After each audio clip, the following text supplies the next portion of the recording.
दोस्तों हम लोग देखते हैं अभी इनसाइट्स का डेली करंट अफेयर्स। अभी हम लोग देखेंगे 22 दिसंबर 2020 के करंट अफेयर्स को। तो देखिए क्या क्या है। तो पार्लियामेंट्री पैनल रिपोर्ट्स ऑन कोविड-19 मैनेजमेंट पे क्या आया है। लोक Adalat creates history by settling 2.61 lakh cases in Karnataka में कर लिया है। सिगेलिया इन्फेक्शन क्या है, वो सिगेला इन्फेक्शन देखते हैं। रिकॉग्निशन ऑफ प्रायर लर्निंग, फिर national investment and infrastructure fund, इसके बारे में देखते हैं। फिर प्रीलिम्स स्पेसिफिक कुछ टॉपिक्स देखेंगे, जैसे कि आपको साइन 9 क्या है। उसके बाद जल Shakti Abhiyan 2, catch the rain awareness campaign और स्टेटस ऑफ लियोपार्ड्स रिपोर्ट्स। तो सारा कुछ अभी हम लोग देखेंगे। तो चलिए एक एक करके देखते हैं।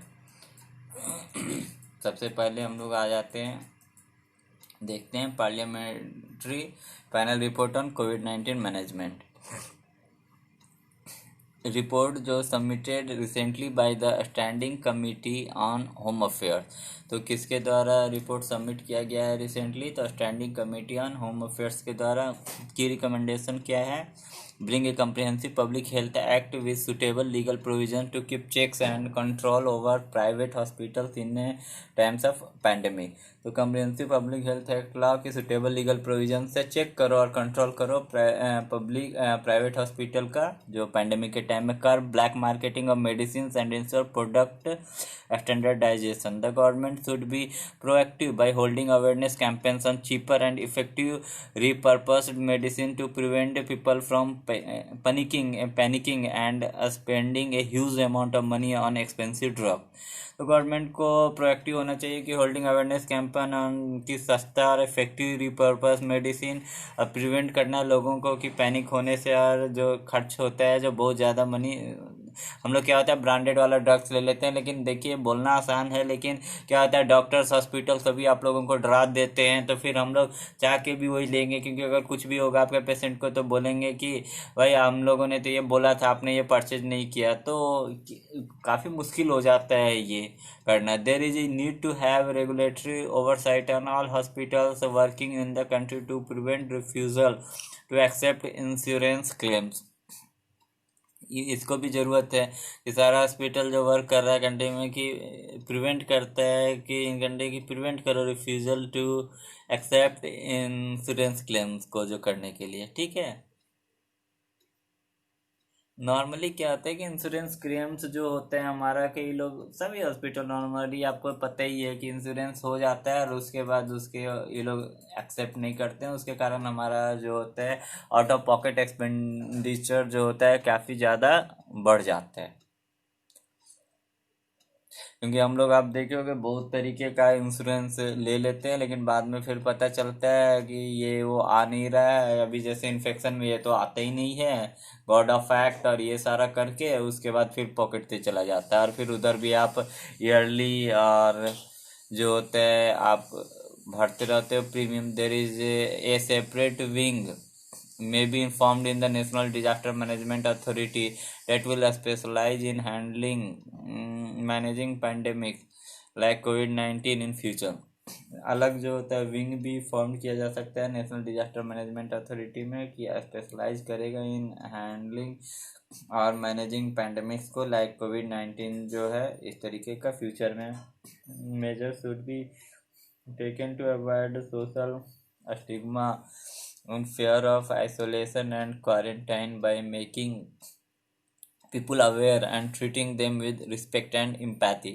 तो मेजर्स लिया जाना चाहिए कि अवॉइड करना है सोशल स्टिग्मा और फियर ऑफ जो होता है आइसोलेशन एंड क्वारंटाइन का। ठीक है। क्योंकि एक तरीके का क्या हो जाता है कि हम लोगों को अलग कर ये है कि शुरू में तो आप लोग देख रहे थे और भी ज़्यादा ये सोशल स्टिग्मा हो रहा था, लोगों से मिलने के लिए बात करने के लिए उन्हें एक तरीके से पूरा अलग थलग कर दिया गया था। और मतलब ठीक होने के बाद भी जब शुरू में है तब तो ठीक है, अलग थलग रह रहे हैं। by making people aware and treating them with respect or empathy। the problem fearing मतलब ऐसा ट्रीट हो रहा था जैसे वो कोई टेररिस्ट है, उससे भी बुरा।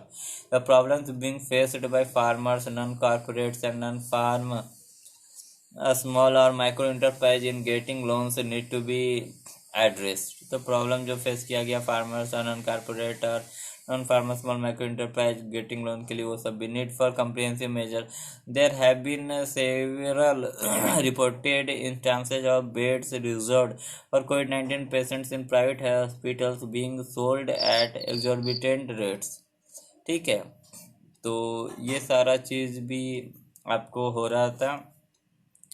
Need for comprehensive measure, there have been several reported instances of beds reserved for COVID-19 patients in private hospital being sold at exorbitant rate। ये सारा कुछ भी हो रहा था कि जो रिजर्व था प्राइवेट हॉस्पिटल में वो बेचा जा रहा था, क्योंकि बहुत ही बढ़ा के रेट पे, क्योंकि अगर आप लो तो ठीक है, नहीं तो फिर बोल दिया जाता था कि आप नहीं देने के लिए रेडी हो, बेड खाली नहीं है। Also medicine that helped in containing the कोविड-19 इन्फेक्शन और सोल्ड एट, वो मेडिसिन भी अधिक रेट में बढ़ा के। In the initial phases of pandemic medical insurance was not extended to patients with COVID-19 infection। Starting का जो फेज था पेंडेमिक का, मेडिकल इंश्योरेंस को नहीं एक्सटेंड किया गया था पेशेंट्स को जो कि कोविड-19 इन्फेक्शन के साथ। फिर उसके बाद आप देखिए, with school shut down now for more than 9 months, many जो होता है with a school shut down now for more than 9 months, many children were deprived of midday meal. Many states continued the scheme by delivering dry ration to a student at their homes or giving them allowances, but this was not जो होता है uniform. तो ये सारा कुछ भी आपको देखना होगा। ठीक है, कि स्कूल शट डाउन था फॉर, अभी आप लोगों को पता है 9 महीने से भी अधिक हुए बहुत चिल्ड्रन को जो डिप्राइव्ड थे, जो कि बहुत सारे आप लोगों को पता होगा कि बच्चे जो होते हैं मिड डे मील पे ही उनका जीवन यापन चलता था।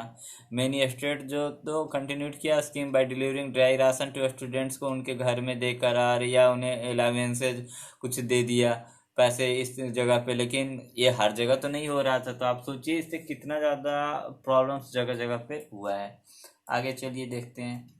लोक Adalat creates history by settling 2.61 lakh cases in Karnataka.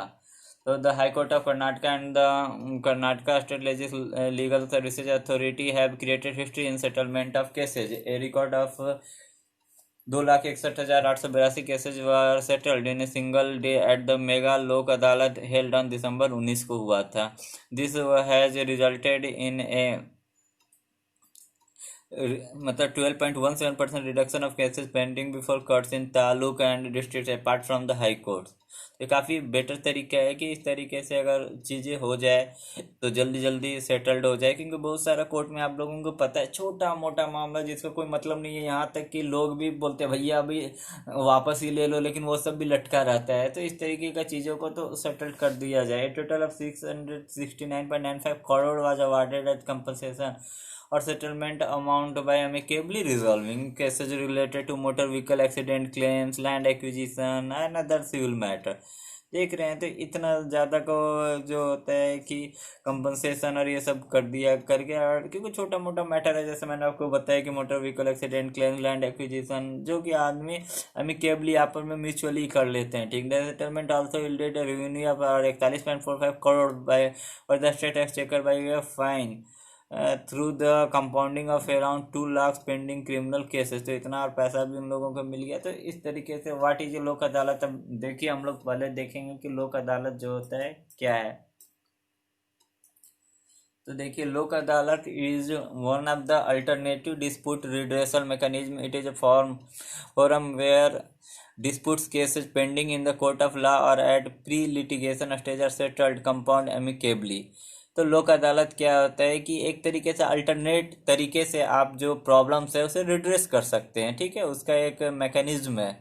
It is a forum जहाँ की डिस्प्यूट्स केसेज जो पेंडिंग है आपको इन द कोर्ट ऑफ लॉ और एट प्री लिटिगेशन स्टेज उसको सेटल्ड किया जाता है और कंप्रोमाइज किया जाता है एमिकेबली, अच्छे तरीके से। Lok Adalats are form to fulfil the promise given by the preamble of the Indian constitution securing justice social economic and political of every citizen of India. तो देखिए, हमारे प्रीएम्बल में ये चीज़ बताया भी गया है कि सभी लोगों को सिक्योर करना है। कौन सा? जस्टिस। जस्टिस भी कैसा? न्याय किस तरह का कि सोशल, सामाजिक, इकोनॉमिक और पॉलिटिकल एथिकल, सब तरह का न्याय, तीनों तरह का न्याय मिलना चाहिए प्रत्येक सिटीजन ऑफ इंडिया का। तो ये फुलफिल करते हैं, क्योंकि छोटा मोटा मामला लटका रहता है। कॉन्स्टिट्यूशनल जो होता है basis, Article 39A of the Constitution provides for free legal aid to deprived and weaker sections of the society and to promote social justice on the base of equal opportunity। तो 39A जो होता है constitution का, वो बताता है कि free legal aid के लिए, और आप लोगों को जो होता है ये डायरेक्टिव प्रिंसिपल्स ऑफ स्टेट जो होता है इस पॉलिसी के अंतर्गत आता है। आप लोगों को पहले भी मैंने बताया हुआ है कि 36 से 51 तक जो होता है वो हमारा directive principles of state policy DPSP आता है, ठीक है, पार्ट 4 के अंदर आता है, ठीक है। और फंडामेंटल राइट्स आर्टिकल 12 से 35, ये सब काफ़ी इंपॉर्टेंट हो जाता है, फंडामेंटल राइट्स और DPSP, ठीक है। और उसी आपको जो होता है 36 से जो हो गया आपको 51 के बीच में 39A है, ठीक है। ये हम लोगों को प्रोवाइड करता है legal aid to the deprived and weaker sections of the society को आप प्रमोट करता है justice on the base of equal opportunity. Article 14 and 22 of the constitution जो होता है ऑल्सो मेक इट क्या बनाता है, compulsory for the state to guarantee equality before the law. तो आर्टिकल 14 जो कि अभी बताया आपको फंडामेंटल राइट्स के तहत आता है। हमारे फंडामेंटल राइट में आर्टिकल आपको 12 से लेकर 35 तक आता है, तो ये आर्टिकल 14 है और 22, ठीक है। इसमें of the constitution also make it compulsory state को गारंटी करना है इक्वलिटी, जो समानता लॉ के सामने सभी का होना चाहिए। स्टैट्यूटरी प्रोविजन सब देखते हैं अंडर द लीगल अथॉरिटीज, ये तो हम लोगों ने कॉन्स्टिट्यूशनल बेसिस दो देख लिया, आर्टिकल 39 है और आर्टिकल 14 और 22(1). आपको स्टैट्यूटरी मतलब क्या होता है आप लोगों को बता दें। स्टैट्यूटरी मतलब क्या होता है कि अगर आप जो भी पार्लियामेंट से अगर कानून बन के कुछ होता है तो उसे स्टैट्यूटरी बोलते हैं, ठीक है। Under the legal services authorities act 1987 local Adalat have been given statutory status. Final award देखते हैं, the decision made by the Lok Adalat is considered to be verdict of civil court and ultimate and binding on all parties. तो देख लीजिए final award भी जो होता है सभी के ऊपर क्या होता है, ये बाइंडिंग भी होता है। तो ये भी एक तरीके से सही है। डिसीजन जो बनाया जाता है लोक अदालत के द्वारा, ये एक सिविल कोर्ट के वर्डिक्ट के तरह ही माना जाता है और अल्टीमेट है। No appeal, there is no provision for an appeal against the verdict, क्योंकि नॉर्मली ये क्या होता है कि म्यूचुअल हिसाब से किया जाता है, तो इसलिए नॉर्मली अपील का चांसेस नहीं रहता है। No provision for an appeal against the verdict जो भी लोक अदालत से, लेकिन ऑब्वियसली आप फिर से अगर किसी को एकदम सेटिस्फाइड नहीं है तो फिर से तो कोर्ट में जा ही सकते हो, but they are free to initiate litigation by approaching the court of appropriate jurisdiction by filing a case by following the required procedure in exercise of their right to litigate। लेकिन obviously वो free हैं initiate करने के लिए कि फिर से litigation की अप्रोच करो कोर्ट ऑफ अप्रोप्रिएट jurisdiction का, filing A case by following the जो भी रिक्वायर्ड प्रोसीजर है, अपना जो उनका राइट है ना लिटिगेट करने का सभी के पास। कोर्ट फी, कोई कोर्ट फी नहीं है, there is no court fee payable when a matter is filed in a Lok Adalat. जब लोक अदालत में कोई मैटर है तो कोई भी आपको वहाँ पे कोर्ट फी नहीं लगेगा। There is no provision for an appeal against the verdict made by the Lok Adalat, but they are free to initiate. हाँ, there is a court fee के बारे में बता रहे थे, तो there is a no court fee payable when a matter is filed in a Lok Adalat if a matter pending in the court of law is referred to the Lok Adalat and is settled subsequently. Court fee originally paid in the court on the complaints या petition is also refunded back to the party. देखिए कोई court fee तो होता नहीं है, और अगर कोई मैटर जो होता है कि कोर्ट में जो होता है पेंडिंग था और उसको फिर लोक अदालत में दिया जा रहा है और वहाँ पे फिर सेटल्ड हो गया मामला, तो जो कोर्ट फी ओरिजिनली दिया गया था वो भी जो होता है रिफंड कर दिया जाता है पार्टीज को। तो काफ़ी अच्छा है ये लोक अदालत। काफ़ी लोगों को देखिए पता भी नहीं रहता लोक अदालत के बारे में, लेकिन ये काफ़ी अच्छा चीज़ है, क्योंकि लोग एक बार बोलते होते हैं कि केस जोश में आके कर देते हैं, लेकिन फिर बाद में देखते हैं यार ये तो बहुत ही परेशानी है। तो इसलिए मामला अगर सलट जाए तो अच्छा ही है, और जो स्टार्टिंग में आप लोगों ने पैसा वैसा दिया है वो भी आपका रिफंड हो जाएगा। Nature of cases to be refer to the Lok Adalat. अब कोई भी case pending before any court, अब किस तरह का मतलब जैसे दिमाग में अब आएगा आपका कि भैया कौन सा जो होता है कि केस हम लोग लोक अदालत में जा सकते हैं, तो any case pending before any court, कोई किसी भी कोर्ट के अगेंस्ट कोई भी केस पेंडिंग है, आप लोक अदालत के से लेके मामला सलटा लो। Any dispute which has not been brought before any court and likely to be filed before the court. ऐसा भी और भी कोई झगड़ा है जो कि अभी तो कोर्ट के पास नहीं लाया गया है, लेकिन चांसेज है कि वो कोर्ट के पास लाया जाए, तो वो भी मामला को आप सलटा सकते हो लोक अदालत में ले जाके। Provided that any matter relating to an offence not compoundable under the law shall not be settled in Lok Adalat. ठीक है, अगर लेकिन इसमें साथ में यही है कि कोई भी जो अपराध ऐसा ऑफेंस है कि जो कि अगर जो होता है कंपाउंडेबल नहीं है, नॉट कंपाउंडेबल है अंडर द लॉ, तो वो सेटल्ड नहीं होगा लोक अदालत में। मतलब नॉर्मल छोटा मोटा मामला जो होता है, झगड़ा झंझट हो गया, जोश में आके लोग केस कर देते हैं, वो सब आपको सलट जाएगा तो आराम से। फिर यहाँ पे हम लोग देख लेते हैं, इसके बाद आगे चलिए कि सिगेला इन्फेक्शन क्या है। तो यहाँ पे देखिए, health officials in Kozhikode district of Kerala recently convened emergency meetings and kicked in preventive measures after 6 decades of shigella infection.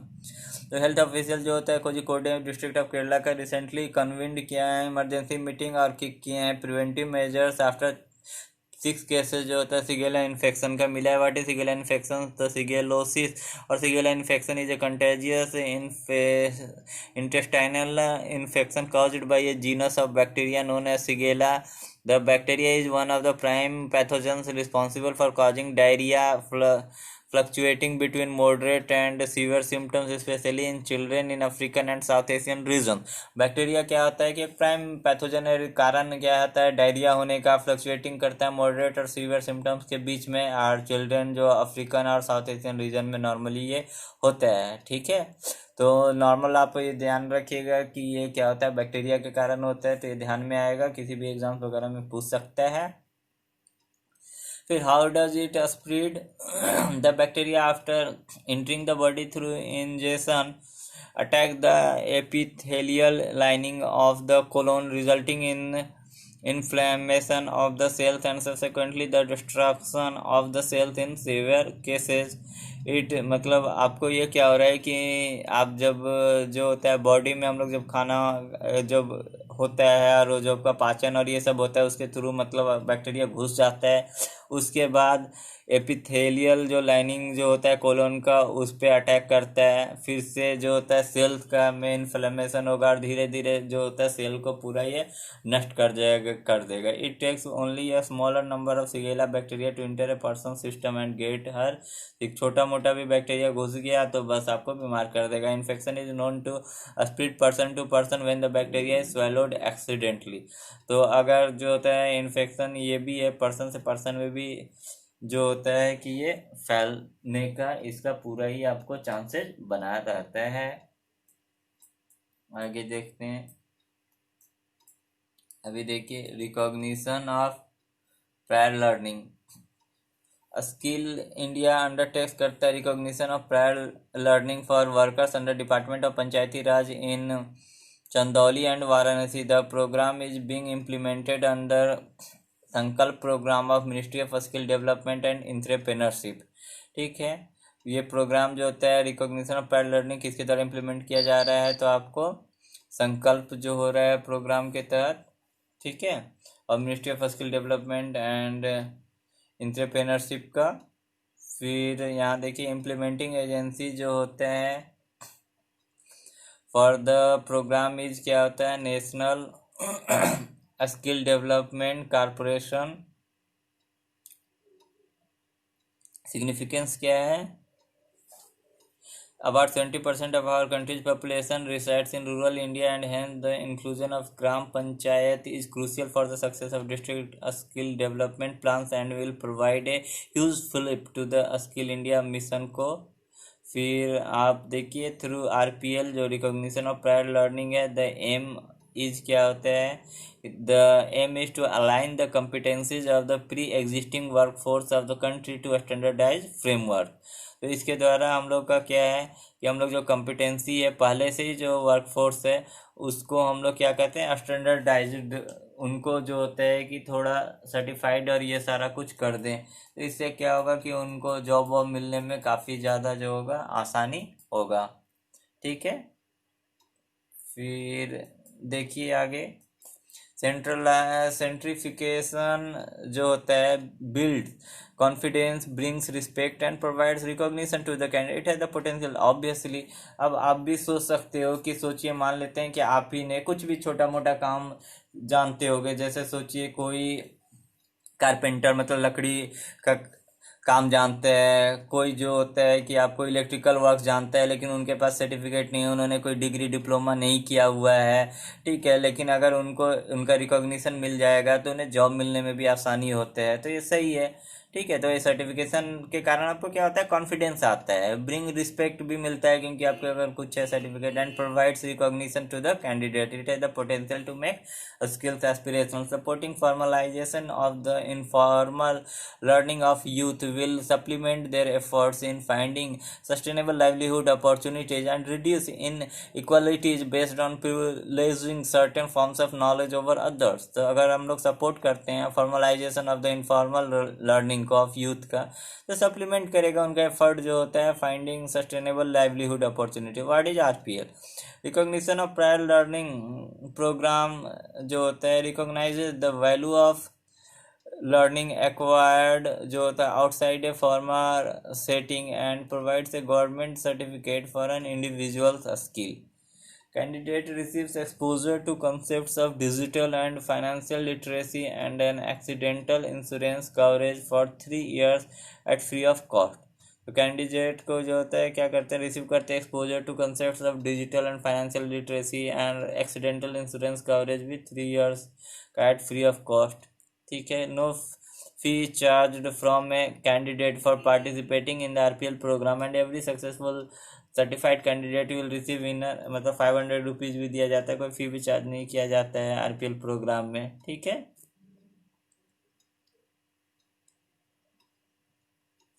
फिर this initiative is a part of a larger जो प्रोग्राम ऑन स्किल जो होता है development planning at the level of, क्या हो रहा है आपको, ग्राम panchayat, that focuses on introducing recognition of prior learning in a structured manner in GPs of various districts across the country।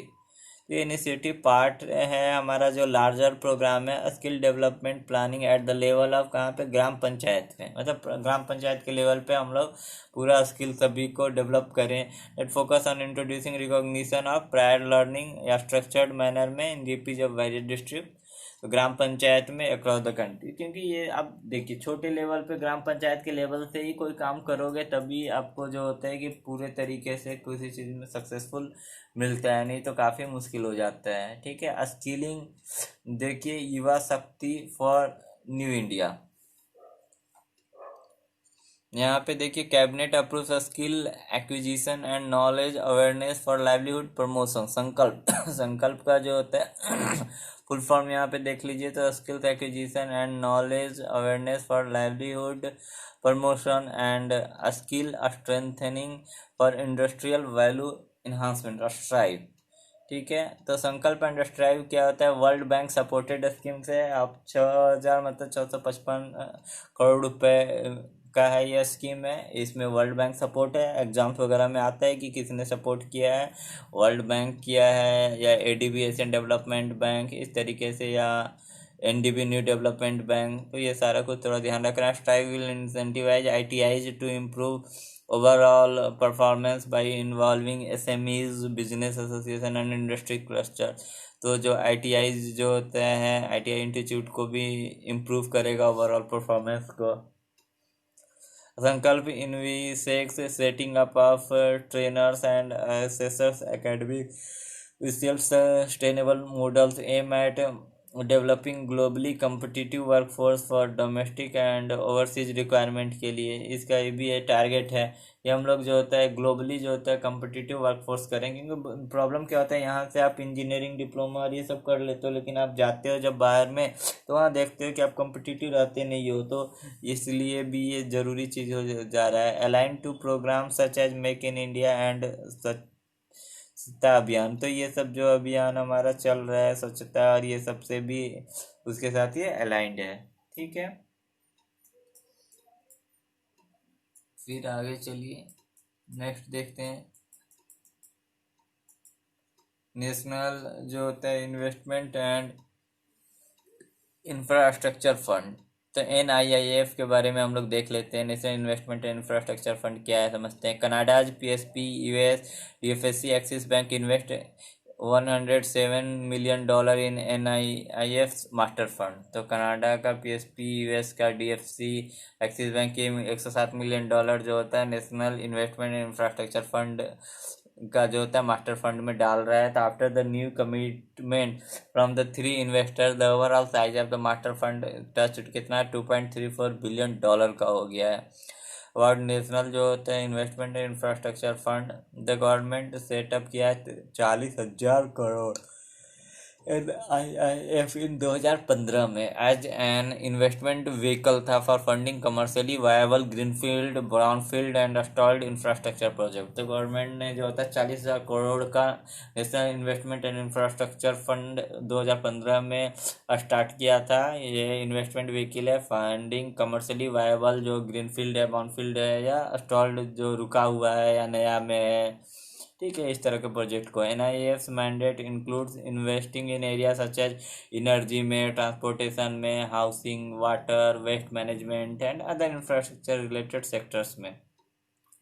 ठीक है, NIIF currently manages three funds, each with its distinctive investment mandate. The funds are registered as Alternative Investment Fund with the Securities and Exchange Board of India. ठीक है, तो funds registered हो रहा है as an alternative investment fund के रूप में with किसके साथ, तो SEBI securities and exchange board of India. ठीक है, तब ध्यान में रखना होगा कि रजिस्टर्ड किससे, अल्टरनेटिव इन्वेस्टमेंट फंड और विद किसके साथ, सेबी के साथ। NIIF इन्वेस्टर्स और हम लोग देख लेते हैं। तो देखिए the NIIF sign the first investment deal जो होता है ऑफ वर्थ $1 बिलियन का विद अबू धाबी जो इन्वेस्टमेंट अथॉरिटी के साथ ADIA इन अक्टूबर 2017 में। The ADIA became the first ever international investor था नेशनल जो इन्वेस्टमेंट एंड इंफ्रास्ट्रक्चर फंड में का जो मास्टर फंड में कौन बना था, ADIA Abu Dhabi investment authority. फिर Indian government holds a 49% share in NIIF। Domestic investors such as ICICI bank, HDFC bank, Axis bank, Kotak Mahindra life और द अदर नोटेबल जो होता है इन्वेस्टर्स है इन द NIIF है। फिर उसके बाद एशियन इंफ्रास्ट्रक्चर इन्वेस्टमेंट जो होता है bank in June 2018 announce to invest, उसने भी $200 मिलियन के लिए बोला। 3 फंड्स है, master fund, fund of funds, strategic investment fund. यहाँ पे देखिए master fund, it is an infrastructure fund with the objective of primarily investing in operating assets in the core infrastructure sector such as roads, ports, airports, power ETC, ये सब में है कि invest करेंगे। फिर fund managed by fund managers who have good track records in infrastructure and associated sectors in India. Some of the sectors of focus include क्या करता है, green infrastructure, mid income and affordable housing infrastructure services and allied sector. Strategic जो होता है investment funds is क्या होता है, is registered as an alternative investment fund to under SEBI in India. The objective is to invest largely in equity and equity-linked instrument. It will focus on greenfield and brownfield investment in the core infrastructure sectors में। तो इस तरीके से देखिए इससे काफ़ी जो होता है कि फ़ायदा होने वाला है। ठीक है, strategic investment fund, registered alternative investment fund to under the SEBI in India. Objective है कि इन्वेस्ट करो लार्जली इन इक्विटी और इक्विटी से लिंक इंस्ट्रूमेंट में। यह फोकस करेगा green field and brown field investment in the core infrastructure sector में। आगे देखते हैं, सीबीआई देखिए क्या कर रहा है, brings out updated crime manual after 15 year. CBI क्या है, अपडेटेड क्राइम मैनुअल आया है। एजेंसी है set up a task force under additional director Praveen Sinha. Additional director जो होते हैं Praveen Sinha, to make necessary changes in the crime manual, a set of guidelines for the investigating officer to follow while probing a case, which was the last change in 2005। तो 2005 के बाद जो होता है आपको अभी ये चीज़ जो हो रहा है कि आपको आया है 15 साल के बाद चेंज किया है। ठीक है, ये सेट ऑफ गाइडलाइंस है फॉर द इन्वेस्टिगेटिंग ऑफिसर्स के लिए कि क्या आपको फॉलो करना है वेल मतलब आप एक केस की जांच कर रहे हो तो आप क्या फॉलो करोगे। विच लास्ट चेंज हुआ था 2005 में, क्योंकि टाइम टू टाइम क्या होता है बहुत सारा चेंज हो जाता है, तो इसीलिए बोलते हैं ना कि जो चोर और ये सब लोग रहते हैं वो लोग ही ज़्यादा मतलब लेटेस्ट चीज़ का यूज कर पाते हैं, और हमारा जो होता है कि प्रोसीजर और गाइडलाइन पुराना वाला है, तो हम लोगों को काफ़ी प्रॉब्लम हो जाता है। Changes were proposed after factoring in the changing, देखिए crime landscape, evidence collection, international treaties, emergence of new avenues to track criminal among others. तो चेंजेज प्रोपोज्ड किया गया after factoring in the changing जो crime landscape है। ये what is CBI crime manual, it lays down the standard जो होता है operating procedures for the agency to implement in matters pertaining to special investigation, economic offences and cyber crimes.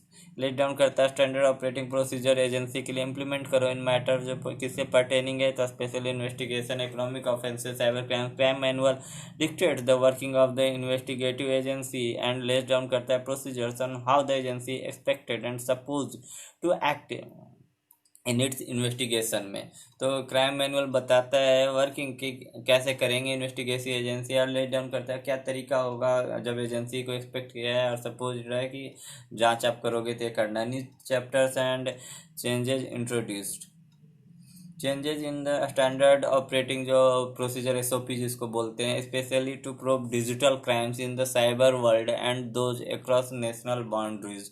तो actually देखिए cyber world और इसमें करना बहुत ही जरूरी, क्योंकि डिजिटल क्राइम्स जो होते हैं काफ़ी तेज़ी से जो होता है लगातार बढ़ रहा है, तो काफ़ी ये जो होता है ज़रूरी था आपको ये चेंज करना, नहीं तो काफ़ी प्रॉब्लम जो होता है लगातार बना रहेगा। Quickening the pace of investigation, cases at the heads of branches level will now have to be completed within 6 months, while those supervised at the senior level of heads of zones will have to be completed within 9 months from the earlier deadline of around 1 year। तो quickening करना है pace of investigation का। Cases जो होता है at the heads of branches level will now have to be complete करना है 6 month के अंदर में, जो सुपरवाइज किया जा रहा है senior level of heads of zones के द्वारा, will have to be completed उसको 9 मंथ में फ्रॉम द अर्लियर डेडलाइन था 1 साल का। A new chapter on procedure to be followed while conducting investigations abroad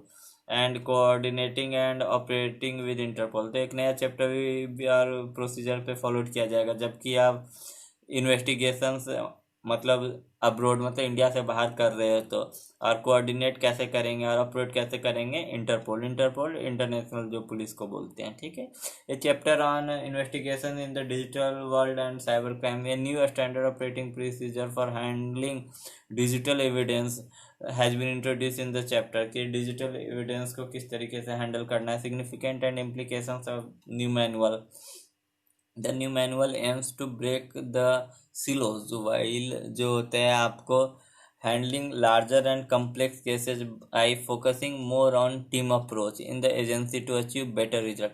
तो नया मैनुअल क्या होता है, ब्रेक करना है सिलोज जो होता है हैंडल जो हम लोग लार्जर और कम्प्लेक्स केस करते हैं कि फोकस करना है अधिक टीम अप्रोच पे इन द एजेंसी में अच्छा रिजल्ट मिलेगा ना। अगर आप जैसे टीम प्रैक्टिस करेंगे तो, अगर सिंगल करेंगे तो कभी नहीं चलेगा। जैसे कि क्रिकेट में आप देखते हो 100 रन मार दिया लेकिन एक ने, लेकिन अगर टीम ने नहीं किया तब भी मैच हार जाते हैं। तो हर जगह वैसा ही होता है, अगर टीम पूरा मिल के करें तो ठीक है। ठीक है। क्योंकि नॉर्मल हम लोग क्या करते थे कि सिंगल सिंगल कॉल कर रहा है तो उससे प्रॉब्लम हो जाता था। ठीक है। तो अगर टीम अप्रोच में करें तो अच्छा रिजल्ट और जल्दी मिलेगा। The revise manual takes into account the latest laws, जो सुप्रीम कोर्ट जजमेंट और their interpretation which are condensed into manual form, making it easy for the investigating officer to easily refer to and follow them. कि जो supreme court का judgement और ये सारा कुछ भी ये सबको लिया है, तो ये भी जो होगा कि उन लोगों के लिए थोड़ा सा आसानी होगा।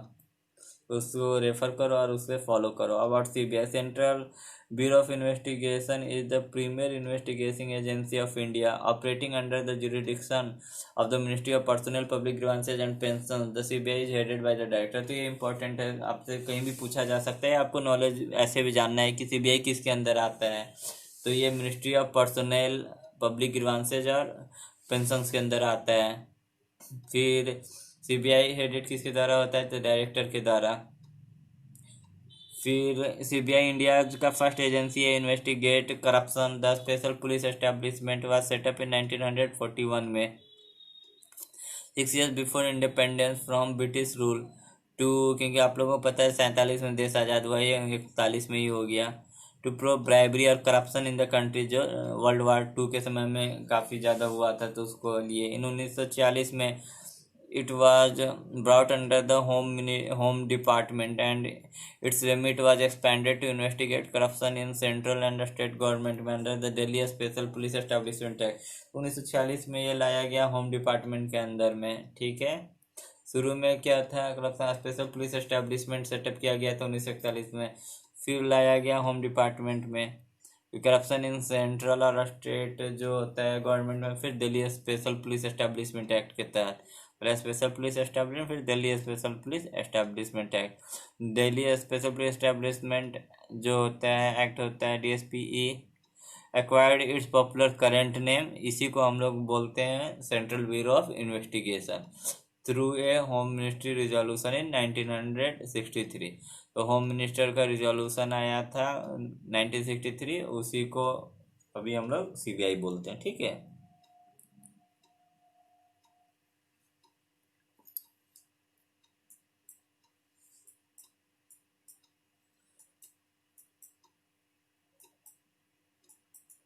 नेक्स्ट हम लोग देखते हैं फैक्ट्स और प्रीलिम्स कुछ।